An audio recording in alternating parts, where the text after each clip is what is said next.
અમને રામ રામ, જય શ્રી કૃષ્ણ, જય સ્વામિનારાયણ. કેમ છો બધા? મજામાં ને? તો આ મારો ચોથો દિવસ છે ગુજરાતીમાં વ્લોગ બનાવવાનો. કાલે એમાં એવું હતું કે મોબાઈલમાં થોડોક ઇસ્યુ આવી ગયો હતો, મોબાઈલ હેંગ બહુ મારતો હોય, એટલે કાલે વિડીયો સારા નહોતા એવા. એટલે આજે હવે કે આ ચોથો દિવસ માની લઉં, કેમ કે આ 5મો દિવસ છે, પણ હું આને ચોથો દિવસ ગણીશ. તો કાલે એમાં હતું, કાલે અમે બધા દોસ્તારો કોલેજમાં કામ માટે ગયા હતા, કોલેજમાં કામ હતું. અને બસ પછી તો આજે નાસ્તો કરીને પાછા ઘરે આવી ગયા હતા. કાલે શુક્રવાર હતો એટલે કાલમાં ડીમાર્ટ જવાનું નહોતું, એટલે કાલે સાંજે અમે બધા નાસ્તો કરવા ગયા હતા ને પછી 8:30 વાગે ઘરે આવી ગયા હતા. કાલે પણ માથું બહુ વધારે દુખતું હતું. કેમ દુખતું હતું કાંઈ ખબર નહોતી. મને એવું લાગે છે કે મેં કે બપોર હું જમ્યો નહીં હોઉં એટલે મને માથું દુખતું હશે, પણ સાંજે પછી શું કહે ટોપેક લઈને હું સૂઈ ગયો હતો. પછી સવારે માથું બરોબર થઈ ગયું છે. લેટેસ્ટ ન્યૂઝ એવી છે કે અમારે 15 તારીખથી કોલેજ ચાલુ થવાની છે ને શું કહેવાય 6, 7, 8 તારીખે શું કહેવાય અમે જે ઇન્ટર્નશીપમાં ગયા હતા એના વાયવા દેવા અમારે હવે જવાના છે. 8 તારીખે પ્રોફેસર અમારી સામે બેસે અને ઇન્ડિવિજ્યુઅલી અમને પૂછે કે તમે ઇન્ટર્નશીપમાં જઈને શું કર્યું. ત્યાં જઈને એમ તો નહીં કહીએ કે ત્યાં જઈને ખાલી ચા પીધી છે અમે અને ખાલી શું કહેવાય ધુબાકાતમાં રહેલા છે. ના, પણ અમે એવું કાંઈ નથી કરેલું. મેં ઇન્ટર્નશીપમાં બહુ કામ કરેલું છે. જે કામ કંપનીને જોઈએ એ અમે કામ એમને કરીને આપેલું છે. કેનવામાં પોસ્ટ બનાવેલી છે, રીલ્સની સ્ક્રિપ્ટ બનાવેલી છે. મમ્મી મને પૂછે જમવામાં શું બનાવશું, તો અત્યારે હું કહી દઉં એમને કે બટેકાનું શાક, રોટલી ને દાળ ભાત, છાશ, પાપડ, બસ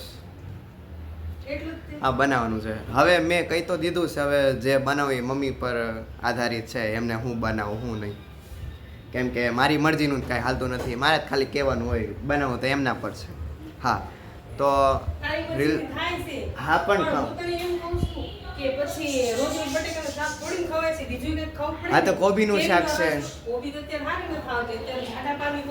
તો રીંગણા બટેકાનું શાક, દૂધી બટેકા તો ગુવાર બટેકા.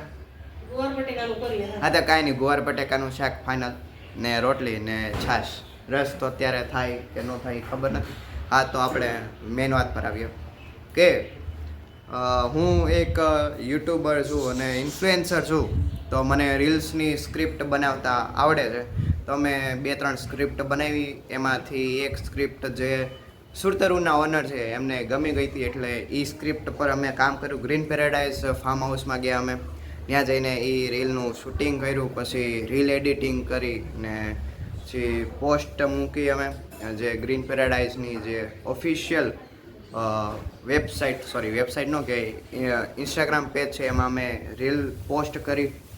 તો મિત્રો મને માફ કરજો, હું કે મારું ગુજરાતી થોડુંક અંગ્રેજીમાં રૂપાંતરિત થઈ જાય છે ક્યારેક હું શું કહેવાય એમ અંગ્રેજીમાં બોલી દઉં છું, તો માફ કરજો. હું ધ્યાન રાખીશ કે હું પૂરેપૂરું ગુજરાતીમાં જ બોલું, બધું ગુજરાતીમાં તે રૂપાંતરિત કરીને તમને કહું, જેથી મારું ગુજરાતી પણ શુદ્ધ ગુજરાતી થઈ શકે.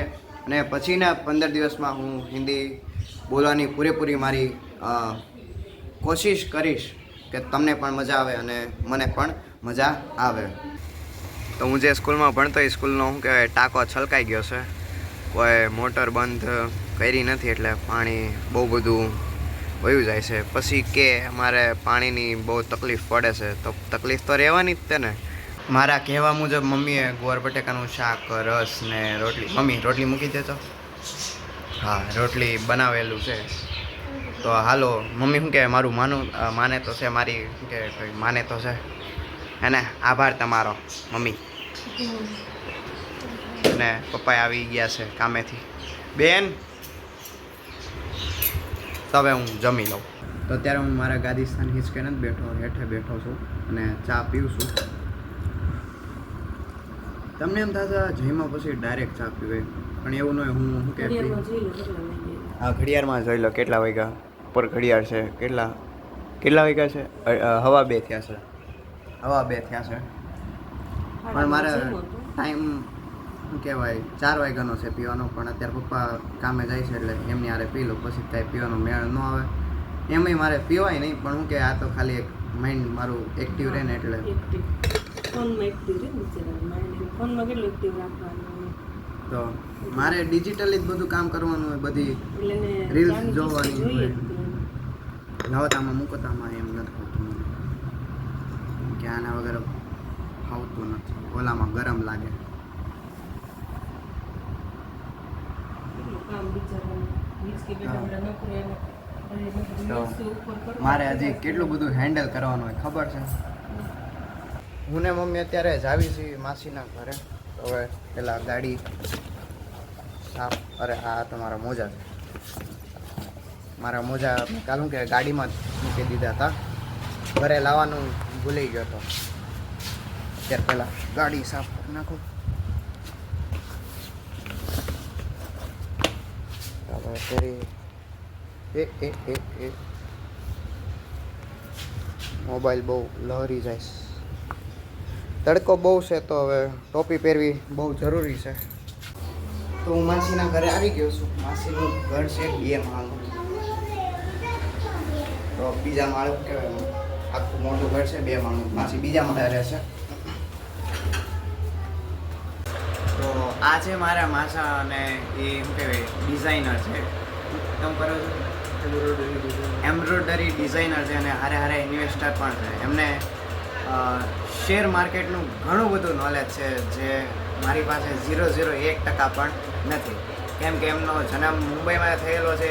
નાના શું કહેવાય નાનપણથી મુંબઈમાં રહેલા હતા, એટલે મુંબઈનું ઘણું બધું નોલેજ છે અને એમણે શું કહેવાય ઘણો બધો અનુભવ છે શેર માર્કેટનો તે. અને શું કહેવાય એમ્બ્રોઇડરી ડિઝાઇનમાં પણ એમને એમ કે ઘણો બધો અનુભવ છે. તો શું કહેવા માગશો પાછા હવે માર્કેટનું ઇન્વેસ્ટ કોઈને કરવું હોય તો?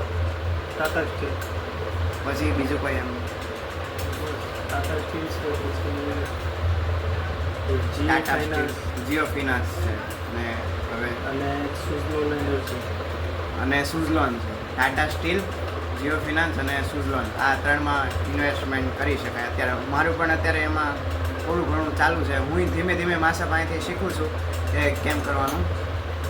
એ ફેશન ડિઝાઇનર છે તો હું સોરી ફેશન ડિઝાઇનિંગમાં જ આવે છે. ફેશન ડિઝાઇનિંગમાં ને એમ કે એમ્બ્રોઇડરી ડિઝાઇનરનું છે. તો મેં કીધું હાલો હું શીખી લઉં. મમ્મી માસી ઘરે આવ્યા છે તો માસા ઘરે હતા, બાકી તો માસા ઘરે ન હોય, શું કહેવાય ખાતે હોય. પણ અત્યારે એમને કંઈક રજા છે તો અત્યારે ઘરે છે. હું તે એમની પાસે થોડુંક ડિઝાઇનનું શીખી લઉં. વાગી ગયા છે 5:30 ને મને મમ્મી આવીશું ઘરે માસીના ઘરેથી. તો શું કે મારું આ જે બેગ છે એમાં મકોડો નખાવાનો હતો, મકોડા નખાવાના હતા 1-2માં ને સિલાઈ કરાવડાવવાની હતી. અને આજે છે ઘરે પાણીપુરીનો પ્રોગ્રામ. તો હવે આજે હું ડીમાર્ટ જાય એટલે પછી સાંજે આવીને પાણીપુરી ખાય. મકોડા એટલે તમને ખબર તો છે ને, આવડું ઓલા જીવતા મકોડા નહીં હો, આ મકોડા નખાવાના હતા. કેમ કે એ નહોતા ને 1-2 જગ્યાએ સિલાઈ તે નહોતી, એટલે સિલાઈ મરાવી અને મકોડા નખાવ્યા. મને જ મકોડા નામ સારું લાગે કે આ નામ બી મને ભૂલાઈ ગયું અંગ્રેજીમાં. મારે ગુજરાતીમાં જ બોલવાનું છે એમ તો. મમ્મી આ કૃષ્ણા બેકરીમાં શું કે ભાઈ પૂરી લેવા ગયા છે. હારે હારે કંઈક મારા હાટું કંઈક નાસ્તો એ લેતા આવશે, કેમ કે મને ભૂખે લાગી છે. નાસ્તો એટલે કે કુરકુરિયા ને એવું કંઈક. તો ટોસ અને ખાખરા લીધા છે ને આમાં તો છે પૂરી. આટલી બધી પૂરી જે હું જ એકલો ખાઈશ નહીં એમ. પાડા જેવો થઈ જાય, પાડા જેવો એકલો સૂતે પહેલેથી ક્યાં આટલી બધી પૂરી ખાવી. તો મમ્મીને લઈને ઘરે જતો હતો ને વચ્ચે ગાડીમાં મારે પંચર પડી ગયું છે પાછલા ટાયરમાં. તો હવે કાકાને કીધું જ છે, હવે કાકાજી આવ્યા નથી, હવે આવે ત્યારે ઠીક. તો સીટમથી ઠેક હું ગાડી ચલાવીને લાવ્યો છું. એમ તો ગાડી પહેલાં ગેરમાં હતી એટલે કોઈ બળ નહોતું કરવું પડતું. પછી મેં કીધું અત્યારે હવે મારી પાસે ટાઈમ નથી, તો હવે શું કહેવાય હવે કાલે પંચર કરાવી લઈશ. આજે તો થાય એમ છે. આનું પંચર થાય એમ હતું પણ શું કહેવાય ટાઈમ નહોતો મારી પાસે. હવે શું કહેવાય 6:15 તો થઈ ગયા, પછી 6:45 વાગે મારે ડીમાર્ટ જવાનું હોય, એટલે ત્યાં બીજી એક દુકાન હતી, ન્યાય લાંબી લાઈન હતી ને મારે આને શું કે હકવીને લઈ જાવીને પાછી લાવી એમાં ટાઈમ લાગી જાય. એટલે મેં કીધું પછી કાલ સવારે હું પંચર કરાવી લઈશ. પરસેવો બહુ વળી ગયો છે. ટીકા લટ સરખી નથી રહેતી, વાળ સરખા નથી રહેતા યાર. બહુ ગરમી છે એટલે આજે ગુરુની ગાડીમાં જવાનું થશે, સ્મિતની ગાડીમાં. તો હવે ઘરે જઈને ઘડીક વાર પોરો ખાઈને પછી જાઓ હવે ડીમાર્ટ હાટું. તો મમ્મીએ મારા હાટું શું કે અલગથી પૂરી બનાવેલી છે, આવી શું કે ઓલી ઓલા પાવડરવાળી, અને હારે હારે મને શું કહેવાય ટોસાઈ દીધા છે. એટલે હું નાસ્તો કરી લઉં. ભૂખ તો એમ તો લાગી છે ને નથી લાગી એવું બધું છે. માસીને ઘરે નાસ્તો તો મેં કર્યો જ તો. આજે મારા ફેવરિટ બિસ્કિટ યુનિબિકના, અને આમાં રેડ કલરના આવે ને બ્લેક કલરના આવે. પછી હજી બીજા એક શું કહેવાય બિસ્કિટ છે, એ છે જીમ જેમ તો શું કે બધાના ફેવરિટ બિસ્કિટ હોય, એ તો હોવાના જ તેને શું કે એમાં ક્રીમ આવે, જેલી આવે, એટલે ક્રીમ તો બધામાં આવે. બેને એવું કીધું. મને છે ને બોલવામાં બહુ ભૂલ થાય છે. તો મારી ગાડીમાંથી શું કે કોટી લઈ લઉં, મારી ડીમાર્ટની કોટી, કેમ કે પંચર છે એટલે ઓલાની ગાડીમાં જવું પડશે. હું અત્યારે જાઉં છું સ્મિતભાઈની ગાડીમાં, અને ભાઈબંધ ચલાવે છે વિધાઉટ હેલ્મેટ. એ તો જ્યારે શું કે ડીમાર્ટમાં આવે ત્યારે હેલ્મેટ પહેરી લેવાનું, એમાં હું. તો મારું ને મારા ભાઈબંધનું શું કે જોબલેસ ડીમાર્ટ આવી ગયું છે. ઓલા ભાઈબંધની ચર્ચા બહુ હાલે છે કે એણે આવું બોલ્યું ને તેવું બોલ્યું. આગળ લઈ લે ડીમાર્ટ આવી ગયો છું. મેન મારા ભાઈબંધે શું કહેવાય એપ્રોન પહેરી લીધું છે, ડીમાર્ટની કોટી. મારા ભાઈબંધ હજી નથી પહેરી, હવે પહેરીને પછી હવે આવી ડીમાર્ટ. હિતેશ સરનો બર્થડે હતો મારા ઓફિસરનો, એટલે હમણાં પાર્ટી ગોઠવેલી છે. આ બધા જ ખાવા માટે બેસી ગયા છે. તો વાગી ગયા છે 11:15 ને હું ને મારો દોસ્તાર જાવી છે ઘરે. આ બસ મોટું દેખાડશે એમ, તને પછી સંકોચ ન રહેવો પડે કે મારું મોટું ન દેખાય. તમારી ડીમાર્ટની કોટીને શું કહેવાય ગાડીમાં મૂકી દઉં, અને ગાડીમાંથી પાછી ટોપી નીકાળવી પડશે ને, જે ટોપી મૂકી હતી ચેન્જ કરી દઉં બંધ. આપણી ગાડીનું ટાયર હાવ પંચર થઈ ગયું છે, એટલે કાલ કરાવવા જવું પડશે. હવે ત્યાં ડીમાર્ટે નાસ્તો, અહીંયા પાણીપુરી, નકરા જલસા છે. લે મારે આવું કેમ થતું હશે હું ખબર, પણ મજા આવે છે. તો હું જમીને મારા ગાદી સ્થાન હિંચકે આવીને બેસી ગયો છું. મને ખબર છે કે તમને શું કહેવાય નથી ગમતું, એક દિવસ આ દિવસે વ્લોગ નથી આવ્યો. હવે શું કે આજનો વ્લોગ હું ફટાફટ એડિટ કરીને હવે શું કે યુટ્યુબમાં ચડાવી દઉં છું. સારું હાલો, જય શ્રી કૃષ્ણ, જય સ્વામિનારાયણ. હોઈ જાઉં એડિટ કરીને.